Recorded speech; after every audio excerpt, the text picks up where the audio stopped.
पूरे कितने लोग मर गए, सैकड़ों लोग मर गए। सरकार के पास पूरा असली डाटा भी नहीं है कितने लोग मरे। कॉलोनियां की कॉलोनियां, घर जल गए, लोगों के घर परिवार पूरे उजड़ गए। और ये कह रहे दंगे दंगे रोकने में हमने पूरी कोशिश की। जिन्होंने दंगे कराए, कपिल मिश्रा, अनुराग ठाकुर, वो तो आज खुलेआम घूमने लग रहे। और जिन स्टूडेंट्स ने अपने हकों की आवाज उठाई, उनके ऊपर यूएपीए एनआरसी लगा रखी। और इनको चाहिए वीरता पुरस्कार। भी नीचे काम करना नहीं है, वीरता पुरस्कार ले लो। सरकार है, बस चमचागिरी करो, दलाली करो। इनके आदमियों को नहीं पकड़ा, इसलिए वीरता पुरस्कार भी मिल जाएगा इनको। प्रदेश के अंदर कृषि मंत्री का विरोध हुआ था, हरियाणा, पंजाब, वेस्टर्न यूपी, राजस्थान, यहाँ पे तो इनके बड़े से बड़े नेता कोई घुसने का नहीं। खुला चैलेंज दे रखा है किसानों ने कि आप हमारे गांव के अंदर आके दिखा दो। कौन सा विकास है, हमें तो नहीं दिखाई देने लग रहा। सड़कों के ऊपर जाके देख लो, किसानों की हालत देख लो, युवाओं की हालत देख लो। रोजगार के लिए तड़प रहे, रोजगार नहीं मिल रहा किसानों को, उनकी एमएसपी नहीं मिल रही, महिलाओं के बलात्कार होने लग रहे हैं। वोट होगा शिक्षा, रोजगार, स्वास्थ्य, किसानी, बेरोजगारी, इन मुद्दों के ऊपर वोट होगा। ना वो जातियों के अंदर लोग बटेंगे। सुन लो कान खोल के सभी जनता, ना जातियों के अंदर आपको बटना है, ना धर्म के अंदर आपको बटना है। ये पूरी कोशिश करेंगे, ये दंगा करवाने की भी कोशिश करेंगे, लेकिन आपको अपने असल मुद्दों पे अड़े रहना है।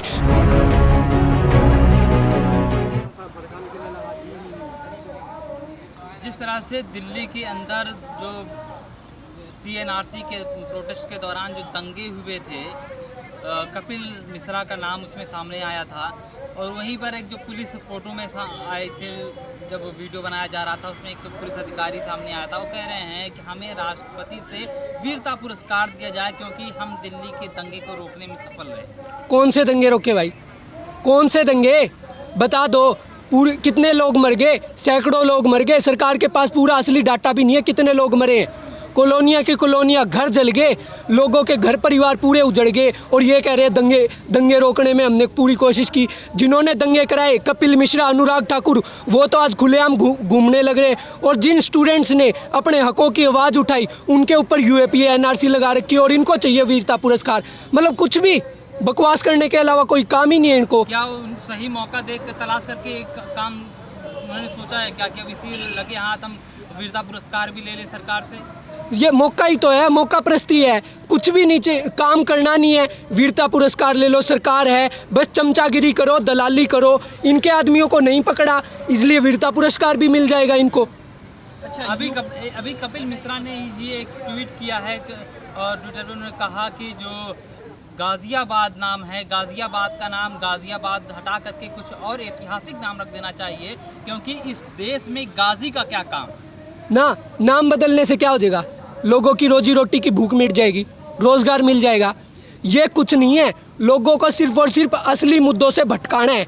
चुनाव आने लग रहा है तो यही वही पुराना जो मुस्लिम शासकों का हिंदू मुस्लिम के ये गेम है ना, यही तो इनको खेलना है। इलेक्शन आने लग रहे हैं यूपी के अंदर, हिंदू मुस्लिम करो, ये नाम बदलो, रोजी रोटी से, रोजगार से लोगों को इन असल मुद्दों से भटकाओ, बस यही है। नहीं, ऐसा तो नहीं। कपिल मिश्रा ने जिस तरह से दिल्ली के अंदर दंगे में एक भड़काने की कोशिश की थी, क्या अब वही काम उत्तर प्रदेश के चुनाव से पहले उन्हें काम पर लगा दिया गया? क्या मानते हैं, क्या ऐसा कुछ है क्या? पूरी कोशिश करेंगे जी, क्योंकि इनके पास आज कोई भी मुद्दा नहीं है। जो युवा है, छात्र है, किसान है, बुजुर्ग है, महिलाएं हैं, हर कोई इस सरकार से प्रताड़ित है, वो इस सरकार के खिलाफ है। लेकिन अब ये सरकार चाहेगी किसी भी तरह से दंगे करवा कर कुछ ना कुछ ऐसा हिंदू मुस्लिम करके या जातियों के अंदर लोगों को बांट के वोटों का ध्रुवीकरण करके लोगों को भटकाया जाए असल मुद्दों से, ताकि चुनाव जीता जा सके किसी भी तरह साम दाम दंड भेद। और उसी के लिए तो ये अपने ओवैसी को लेके आ रहे हैं। ओवैसी यहाँ के क्या कर रहे हैं कि इंशाअल्लाह ये कर देंगे, वो कर देंगे। वही धार्मिक, एक तरफ से हिंदू कट्टरवाद की बात होगी, दूसरी तरफ से मुस्लिम कट्टरवाद की, तो लोग धर्म के अंदर उलझे रहेंगे, वो अपने असल मुद्दे भूल जाएंगे। क्या कह दिया कि लोगों को बुरा लग गया? इंशाअल्लाह कहने से क्या हुआ? इंशाअल्लाह नहीं जी, एक धार्मिक नारा, एक धार्मिक नेता आता है ना, तो दूसरे धर्म के अंदर दूसरा धर्म, फिर योगी वगैरह ये दिखाते हैं कि ये कट्टरवाद है तो हमारी तरफ से एकजुट हो जाओ। वो एक दूसरे के खिलाफ। आपको लगा कि ये ओवैसी एक धार्मिक नेता है? तो कैसे क्या? पहली चीज तो उनकी पार्टी का नाम ही देख लो। मुस्लिम के नाम पे, जिस पार्टी का नाम ही धर्म के नाम पे हो, वो और क्या कर सकती है? मतलब उस पार्टी का नाम मुस्लिमीन का मतलब क्या हुआ कि धार्मिक पार्टी हो गई? तो आपकी आइडियोलॉजी क्या है? आप क्या कहेंगे, शिवसेना को क्या कहेंगे?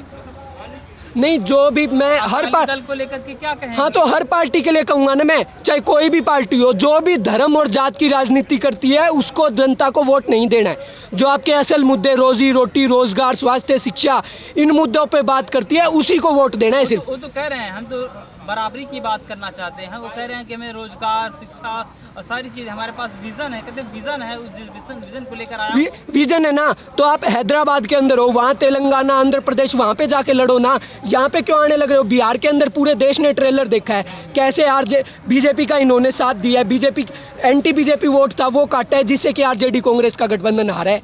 चुनाव लड़ना तो संवैधानिक अधिकार है, कहीं से भी लड़ सकते हैं। अगर आप बात करते हैं हैदराबाद और तेलंगाना की, तो तेलंगाना में उन्होंने 12% आरक्षण तो दिलाया है, एजुकेशन में आरक्षण मिल रहा है। वो कहते हैं बराबरी की बात कर रहे हैं, तो बराबरी की बात कर रहे हैं सर। उन्होंने काम भी किया है। काम करने की बात की जाए तो उन्होंने हॉस्पिटल बनाया, मेडिकल कॉलेज बनाया, और उन्हें उनके हॉस्पिटल्स को अवार्ड मिला हुआ है कि भारत में सबसे स्वच्छ साफ सुथरा हॉस्पिटल। लेकिन सर आप देखिए यहाँ पे क्या होने लग रहा है, यहाँ की और वहाँ की स्थितियाँ बहुत अलग है। नॉर्थ इंडिया की और साउथ इंडिया की स्थितियाँ। साउथ इंडिया के अंदर लोग इतने धर्म के ऊपर पोलराइज नहीं है, लेकिन यहाँ पे पोलराइजेशन होता है, और ये जानबूझ के पोलराइजेशन करने लग रहे हैं, ध्रुवीकरण करने लग रहे हैं, जिससे कि वोट जो एंटी बीजेपी वोट है ना वो डिवाइड होगा। आज जनता का मुद्दा है कि इस भाजपा से, संघ की सरकार से आज़ादी पाई जाए, किसी भी तरह जो असल मुद्दों पर बात करने वाली सरकार है उसको लाया जाए। अब ये क्या करने लग रहे हैं, एक तरह से नीचे नीचे भाजपा का ही साथ देने लग रहे हैं। कहीं आपको नहीं लगता कि असदुद्दीन ओवैसी तो खुद खुलकर बोलते हैं कि बीजेपी को हराना ही हमारा मकसद है, और ये कहते हैं कि बीजेपी को जो हराएगा हम उसके साथ खड़े हैं। ये सिर्फ दिखावा है। अगर वो खुल के सामने आ जाएंगे तो जनता को पता ही तो चल जाएगा। यही तो बात है। आज मैं गाजियाबाद के अंदर बैठे हम, जिला पंचायत के जो चुनाव हुए हैं, जो AIM के 2 कैंडिडेट जीते हुए थे, उन दोनों ने बीजेपी को वोट दिया है। जनता को ये दिखा रहे हैं कुछ कि हम बीजेपी के खिलाफ है, ताकि जो एंटी बीजेपी वोट है ना वो ले ले और बाद में बीजेपी के साथ मिल जाए। जैसे दुष्यंत हरियाणा के अंदर बीजेपी के साथ मिला है ना एंटी बीजेपी वोट लेके, या देख लेना ये भी पूरी तरह से बीजेपी का साथ देगी AIM भी। आपको लगता है कि वैसे ही चुनाव जीतने के बाद बीजेपी को समर्थन कर देंगे क्या? समर्थन करे ना करे, लेकिन पूरी तरह से उसके साथ है, बीजेपी के साथ। वही आइडियोलॉजी है, धर्म के अंदर लोगों को बांटना, असल मुद्दों से भटकाना। तो बीजेपी के साथ मिलकर के सरकार बनाई है, ममता बनर्जी ने भी कभी बीजेपी के साथ मिलकर के सरकार बनाई थी। क्या उनकी आइडियोलॉजी और ओवैसी की आइडियोलॉजी में अब फर्क क्या रह जाएगा? सर समय समय की बात है। उस समय अटल जी प्रधानमंत्री हुआ करते थे हमारे, उनकी रणनीतियां अलग थी, हमारी पॉलिसीज के ऊपर बात होती है। आज की सरकार, आज की संसद बिल्कुल आवारा है। ये कैसी पॉलिसीज लेके आने लगे आप खुद देख रहे होगे। धर्म के ऊपर ये प्रधानमंत्री देश को विश्वगुरु बनाने की बात। अरे कौन सा विश्वगुरु? सड़कों के ऊपर जाकर के देखो आप, बच्चे भूख से तड़पने लग रहे हैं, मरने लग रहे हैं। हंगर इंडेक्स के अंदर, प्रेस फ्रीडम इंडेक्स के अंदर, किसी भी इंडेक्स के अंदर देख लो, फ्रीडम हाउस की रिपोर्ट आई है, उसके अंदर हम आंशिक तौर पे गुलाम देश है। बीजेपी के एक प्रवक्ता हैं, वो कह रही हैं, दिल्ली के अंदर प्रवक्ता हैं, वो कह रही हैं कि प्रधानमंत्री ये टमाटर के, प्याज के, दूध के और तेल के दाम कम करने के लिए नहीं बनाए गए थे, देश को विश्वगुरु बनाने के लिए बनाए गए हैं। तो कौन सा विश्वगुरु, ये तो बता दो। विश्वगुरु क्या है? जब आपकी जनता उठेगी ना, आपके जनता को अधिकार मिलेंगे, जनता सही रास्ते पर होगी, उसकी रोजी रोटी की बात होगी, तभी आप विश्वगुरु बन सकते हो। सिर्फ 1-2-4 कॉर्पोरेट घरानों को उठाकर आप कैसे विश्वगुरु बन सकते हो? और फिर भी नहीं बना जा रहा आपसे। GDP के अंदर देख लो, इकोनॉमी के अंदर देख लो, हम पूरे दुनिया में फिसड्डी होने लग रहे हैं। पर कैपिटा GDP के अंदर हम बांग्लादेश से भी पिछड़ चुके हैं। कौन सा विश्वगुरु? हमारे सभी पड़ोसी देशों के साथ हमारे वैश्विक रिश्ते इतने खराब हो चुके हैं। वैक्सीन हमारे देश के प्रधानमंत्री ने विदेशों में 120 देशों में कहते हैं हमने दिया है। खुद के देश के नागरिकों को तो मिल नहीं रही, बाहर जाके ढिंडोरा पीटने लग रहे हैं। खुद के देश के नागरिकों को अभी भी इतनी वैक्सीन की धीमी स्पीड है, तीसरी लहर आने वाली है, लेकिन लोगों को वैक्सीन नहीं लगी है। तो लोगों की ऑक्सीजन की वजह से हेल्थ स्ट्रक्चर तो पूरा का पूरा कोलैप्स करने लग रहा है ना। आप देख ही रहे होगे कैसे सड़कों पे लोग बिना ऑक्सीजन के, बिना दवाइयों के मरे हैं। क्या लगता है जिस तरह से उत्तराखंड की सरकार में तीसरी बार मुख्यमंत्री बदले गए हैं, क्या बीजेपी के अंदर आंतरिक कलह ये दर्शाता है कि अब वो कम अंदर से पूरी तरह से सरकार का भी तो कॉन्फिडेंस लेवल लो है ना। वो किसी भी चेहरे पे टिक ही नहीं पा रहे, उनको ना खुद पे भरोसा है, क्योंकि जनता की आग है ना। आप कहीं पे भी किसी भी राज्य के अंदर जाके देख लो, इनका गाँवों के अंदर घुसना मुश्किल हो रखा है। जैसे कि मध्य प्रदेश के अंदर कृषि मंत्री का विरोध हुआ था, हरियाणा, पंजाब, वेस्टर्न यूपी, राजस्थान, यहाँ पे तो इनके बड़े से बड़े नेता को घुसने का नहीं, खुला चैलेंज दे रखा है किसानों ने कि आप हमारे गाँव के अंदर आके दिखा दो। तो इनका कॉन्फिडेंस लेवल लो है, इसलिए घबराए हुए, कभी किसी को कुछ बना रहे हैं, कभी किसी को कुछ बना रहे हैं। 7 महीने से किसान यहाँ पर गाजीपुर बॉर्डर पर बैठा हुआ है, किसानों का कॉन्फिडेंस लेवल कितना हाई है? किसानों का कॉन्फिडेंस लेवल पूरा हाई है। जब तक नहीं जाएंगे, जब तक ये तीनों कृषि कानून वापस नहीं होंगे, एमएसपी की गारंटी पर कानून नहीं बनेगा। इस आवारा संसद को ठिकाने लगा के जाना है। ये कॉन्फिडेंस इतना कहाँ से आता है? क्या आप जो उत्तर प्रदेश में चुनाव होने हैं, इसको हराने की ठान के बैठे हैं क्या बीजेपी को? चुनावों से किसान का नाता नहीं है, हमें सत्ता से नहीं, व्यवस्था से, व्यवस्था परिवर्तन चाहिए। किसान ने सारी जिंदगी रोजी रोटी के लिए लड़ा है, संघर्ष करा है, जो खेतों के अंदर, उसके एक किसान को पता है थोड़ी सी कसी भी लग जाती है ना, तो भी वो आग की आवाज़ नहीं करता, डॉक्टर के पास नहीं जाता। तो आज दिल्ली के दरबार के आगे आके बैठा है, तो आप सोच लो कितनी बड़ी समस्या है।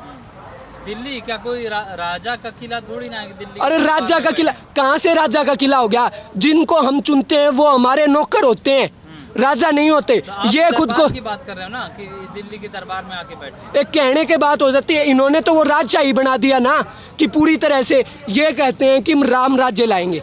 आपको लगता है राम राज्य अच्छी चीज है? उत्तर प्रदेश में कहते हैं राम राज्य आ गया है ना। आप राम के राज्य में खुशहाली नहीं रहती क्या? ना, आप बताइए, आपको राम राज्य अच्छी चीज लगती है? आपको चाहिए नहीं चाहिए?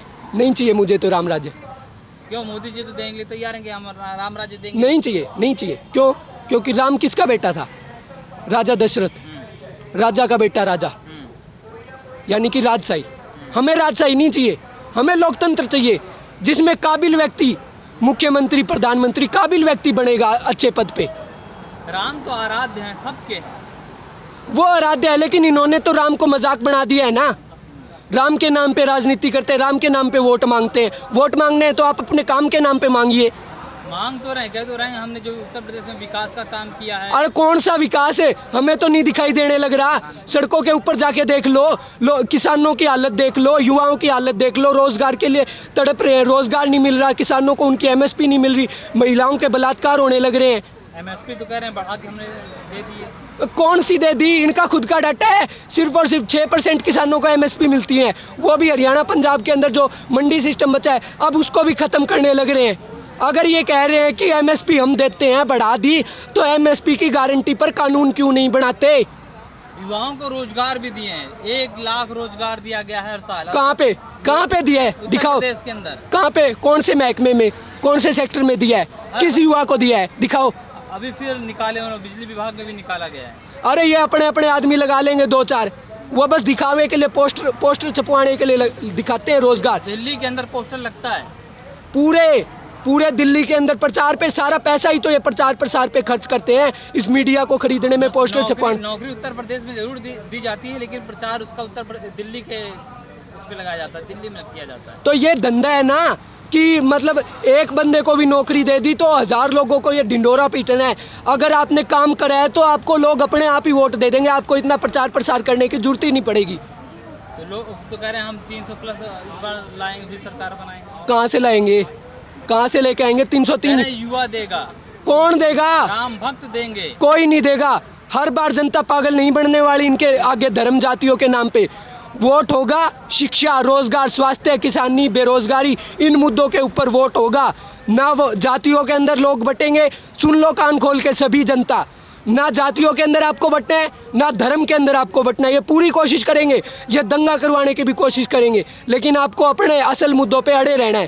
पेट्रोल के दाम आप देख रहे होंगे, आप सब्जियों के दाम देख रहे होंगे, गैस के दाम देख रहे होंगे, इन असल मुद्दों के ऊपर आपको वोट देना है। कहते हैं महंगाई इसलिए बढ़ी है कि ये राष्ट्रहित में है, क्योंकि कोरोना काल में काफ़ी चीज़ें जो देश पूरी तरह से ठप था, तो उस वक्त चीज़ों को महंगा करना पड़ा। तो आम आदमी को निचोड़ दो, देश पूरी तरह से ठप था, तो आम आदमी के पास भी तो पैसा नहीं था, उसकी भी नौकरियां चली गई, अब वो कहाँ से खाएगा। इतना इतना तो आप लोगों ने वो बढ़ा दिया है, टैक्स बढ़ा दिया है, इतना आपने चालान बढ़ा दिया है। एक गरीब व्यक्ति ऑटो रिक्शा वाला जितना कमाता नहीं है उसका आप उतना चालान काट लेते हो। राष्ट्रहित में महंगाई आपसे बर्दाश्त नहीं हो रही है? अरे कौन से राष्ट्रहित में सर, राष्ट्रहित में महंगाई, अगर आप राष्ट्र का भला करना चाहते हो तो ये मूर्तियाँ, ये सेंट्रल विस्टा, इन चीज़ों के ऊपर फालतू खर्च क्यों करने लग रहे हो आप। कॉर्पोरेट टैक्स इन्होंने 35% से 22% कर दिया, उन कॉर्पोरेट्स का टैक्स तो घटा दिया लेकिन आम आदमी के ऊपर टैक्स बढ़ा दिया। अगर आपको राष्ट्र का विकास करना है तो जो गरीब जनता है ना उसको उठाना पड़ेगा, शोषित वर्ग है उसको उठा के आपको इन कॉर्पोरेट्स के ऊपर टैक्स बढ़ाओ। क्यों इनके ऊपर क्यों नहीं बढ़ाते? ये तो इलेक्शन के टाइम इनको फंडिंग देंगे ना, इनके दम पे तो इलेक्शन लड़ते हैं, प्रचार प्रसार करते हैं।